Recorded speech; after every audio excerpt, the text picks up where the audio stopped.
just got back from watching Inside Out 2 for the very first time. Today we're going to be doing a full review on what we thought of the movie, including one thing that we didn't like of the movie. We have one criticism for the movie and an Easter egg that ties this movie in with another Pixar classic. Guys, we're going to be going through every little bitty detail of this movie today. If you haven't seen Inside Out 2 yet, just a warning. Hi from Mr. Romeo to everyone.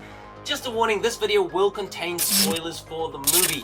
Don't forget to like this video, subscribe down below, and drop us a comment on what you thought of Inside Out 2. Guys, you ready to roll? Yeah! Yeah, let's talk about Inside Out 2 on 3, let's go! 1, 2, 3, let's go! Out on the step, please! And active! What's up, guys? Welcome back to the Venturas. I'm Spencer. I'm Houston.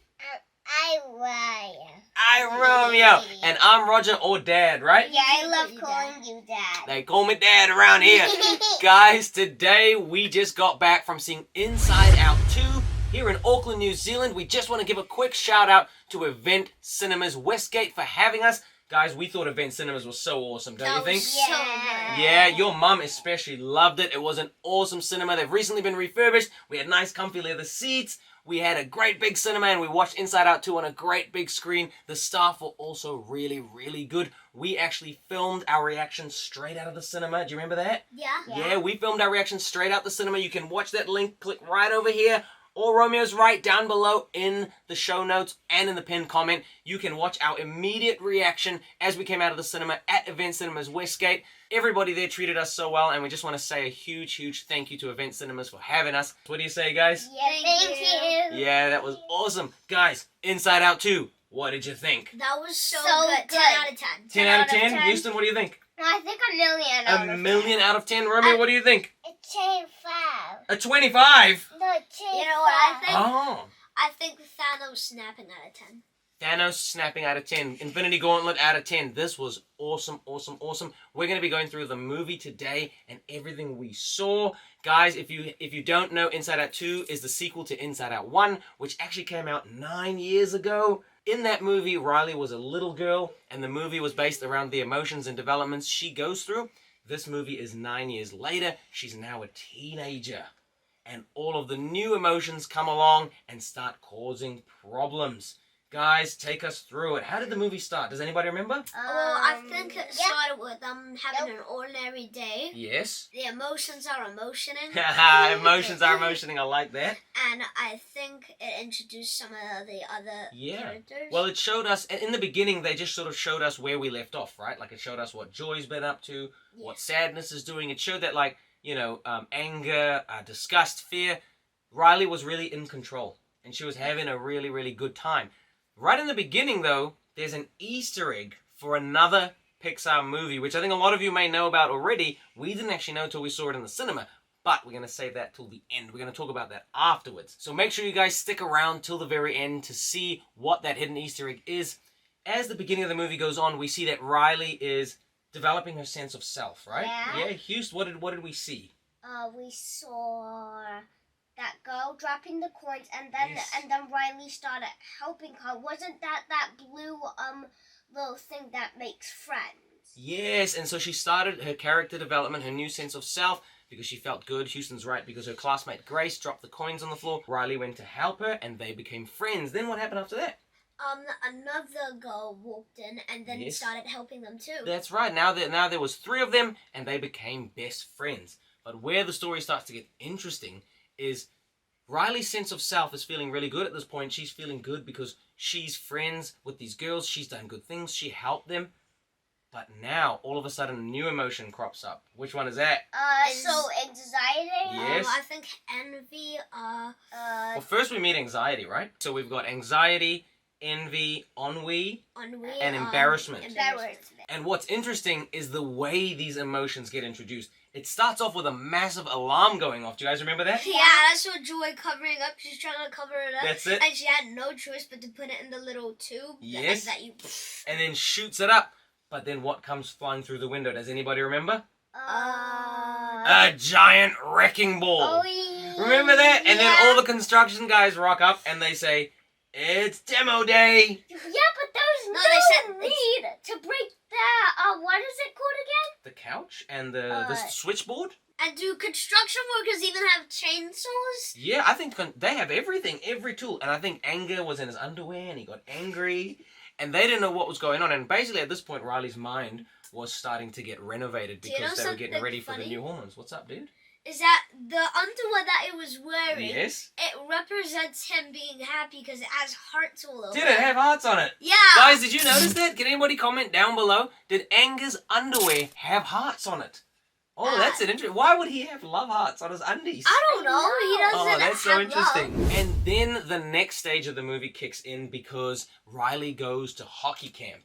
And she's an aspiring hockey player and she has big hopes for her future. But as soon as she gets there, she's obviously really nervous. Who does she meet? Val.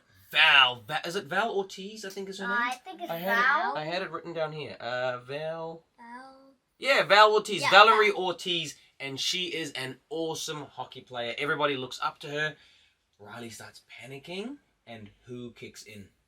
Anxiety. Anxiety kicks in. And she takes control of all the buttons. Seriously, anxiety's so crazy. She's always like doing this with the computer. Yeah. Just 100 miles an hour. And I think that's where the directors and writers and producers did such a good job to explain what goes on in the human mind to see anxiety going crazy in a moment like this. But guess what? Anxiety gets Riley through this moment. She's really nervous to meet Val Ortiz. And at that point, anxiety thinks she's in control. Now, what happens to that white orb that Houston was talking about? Riley's sense of self that developed earlier that was, making her feel good like a good person. What color does that become? Orange. Orange. Because anxiety literally snaps it off. She keeps doing that and that, and it just breaks and it goes down the elevator. Wow, and so now Riley's whole character starts changing at this point because she starts to identify with the anxiety emotion rather than the joy emotion. And this is essentially what the movie is about, guys, is joy and anxiety battling for control. Did you just say battling? Did I say battling? You said battling. Battling, like a British. Battling. Battling. Look at that little emotion. Good, dude, high five. Little emotion. Little emotion. I can speak English. Spencer does great English accents. Battling. But this is when they start to battle for control over the switchboard, right? Yeah. And that's what's interesting about this movie is we almost feel like anxiety is the bad guy. Yeah. Right? We feel like anxiety is the bad guy, but we actually find out that anxiety and joy actually build a relationship together. Seriously, like every single movie, and I mean every movie, has a villain, but except Inside Out. Yeah, and this is the Wait, thing. did Toy Story have a villain? I think Toy Story 3. Actually, this is a good point, Spencer, because in Toy Story 1, it was almost like Woody versus Buzz. Yeah. But they ended up being really good together. And then, I think Sid was the main villain. Sid was the main villain in part 1. But do you know what? Sid actually appeared in 3 other movies. Really? Sid actually appeared in Toy Story 3 when he's taking out the garbage. He also appeared in Coco while there's a skeleton playing a drum. Comment down below. And Coco, did you guys know that? A skeleton t-shirt like Sid. Oh, Houston, did you see that? Yeah. Which means Sid probably died. Oh, so we need to know, guys. Comment down below if anybody knows Coco, yeah? Yeah. In Coco, is Sid in Coco? So Inside Out 2 essentially follows the same storyline as Inside Out 1, where we had joy and sadness lost in Riley's mind trying to get back to headquarters. And in this movie, it's the entire crew from part 1. It's joy, sadness, fear, anger, and disgust all trying to make it back together. What's really cool, I thought, was how they had help along the way from new characters that were also in different animation forms, right? We had like some 2D animation. Was it Bluefy? Bluefy and Pouchy. Yeah, Bluefy and Pouchy. Bluefy and Pouchy, which was a 2D animation character. We then had a pixelated video game character. I forgot his name. I think his name is Slashblade. Slashblade. And I thought it was really funny how, even though he's this cool-looking video game character, and he had this awesome sword that he could have used as a weapon, instead, they gave him the slowest Sonic spin dash ever. And look at the reference to Sonic and Slashblade. Sonic is way faster than... Check this out.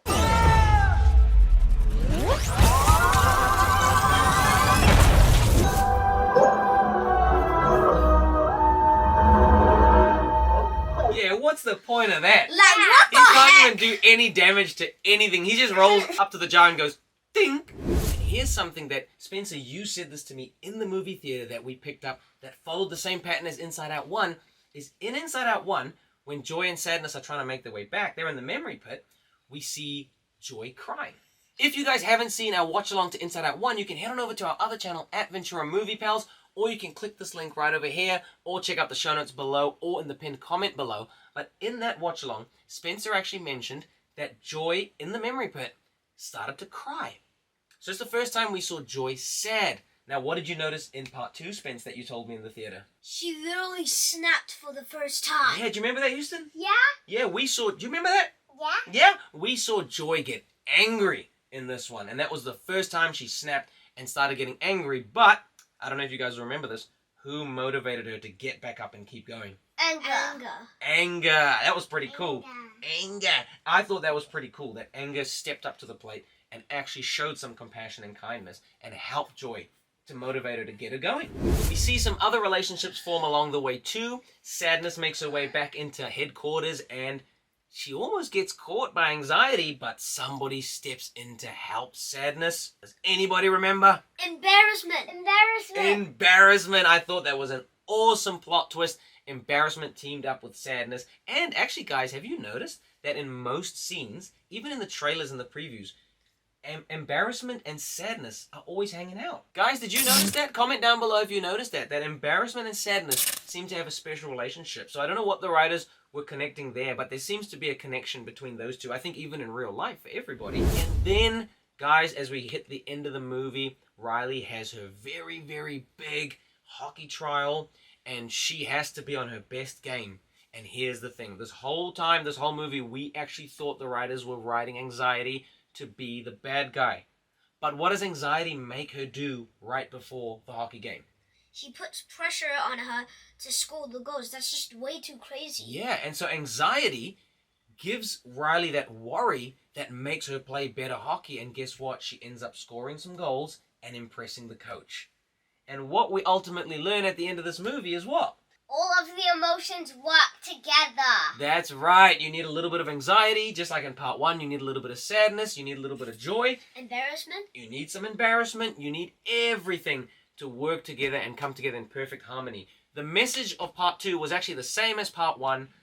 The director was different, Kelsey Mann, but I think he did a great job, don't you guys think? Yeah. Yeah, the producers did an awesome job. I believe Pete Docter, who was the director of part 1, was a producer on this movie. The writers did an awesome job. I think Pixar should be very proud of themselves for this movie. Guys, we have one criticism and one Easter egg. Are you ready for it? Guys, you ready? Yeah. Okay, here we go. So, what's the one thing we didn't like about this movie? So, the thing we didn't like about this movie was Bing Bong wasn't in the movie.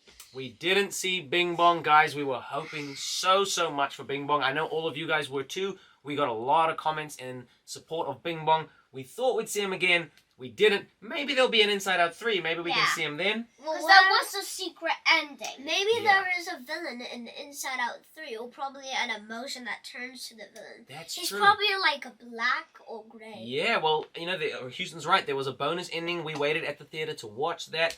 That was awesome. I was thinking Bing Bong might be in that secret vault, but we didn't see anything in part 2.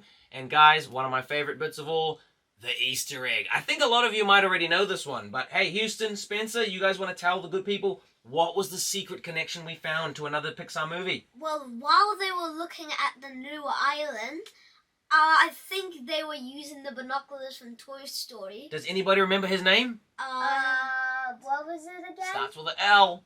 Lenny The binoculars from Toy Story. No? What? Yes, of course it was. They were using Lenny the binoculars in the beginning of the movie to see the islands. Guys, does anybody know, is this an indication of a crossover? Is this an Easter egg of a crossover from Inside Out 2 to Toy Story 5? Is Inside Out and Toy Story going to have a collaboration or a crossover? We don't know. If anybody knows, drop us a comment down below. Because if you look closely, that is definitely Lenny that they're using in headquarters to look at the islands. Guys, this movie was so awesome. We left the theater so happy, and it left us wanting Inside Out 3 and asking questions about Toy Story 5. We can't wait to go back and see some more from Pixar. They seem to be on a roll lately. Guys, here we go. One more time out of 10. What do you think, Houston? I think a million out of 10. A million out of 10, Spencer? Oh, Thanos, out of 10. Infinity Gauntlet out of 10. Romeo? 10 out of 10. Yeah, 10 out of 10. And Dad also gives it 1 million. Actually, I give it 1 billion out of 10. Oh, yeah. I'm going to give it 2 million Oi, out of 10. 2 million. I love it. Guys, we want to say thank you to everybody who supported us on the Inside Out Road. If you guys want to check... You're laughing at. When you went like this to Romeo. Yeah, yeah. Oh, what are you going to do? Yeah, 10 out of 10. 10 out of 10. Okay, we'll use Romeo's hands for the rest of the outro. To everyone who supported us on the road to Inside Out 2, you can click this link right over here and watch our Inside Out playlist if you want to see our trailer reactions and our discussion videos. And make sure you head over to @Ventura Movie Pals so you can watch along Inside Out 1 with us. We also have a special announcement for everybody. We'd like to let you know that today is whose birthday? Houston's birthday. Houston's birthday. How old are you, Houston? 6. 6 years. 6. 6 years old, guys. Everybody wish Houston a happy birthday. We had the best time watching Inside Out 2. We hope you guys have also enjoyed the movie or will go check it out. If you guys would like to see more, make sure you like this video, subscribe to our channel, and drop us a comment down below. Let us know what you thought. And if you guys would like to check out our out-of-theater reaction, you can also follow this link and check out the links in the show notes below and the pinned comment. And check out our first reaction as we came out of the theater. Guys, we got to roll out on 3. What should we say? Should we say Inside Out 2? Yeah. Yeah, all right, here we go. Oh, I got one. How about we say Inside Out plus Lenny? Oh, okay. Yeah, all right, on 3. Here we go. 1, 2, 3. Inside Inside Out plus Lenny!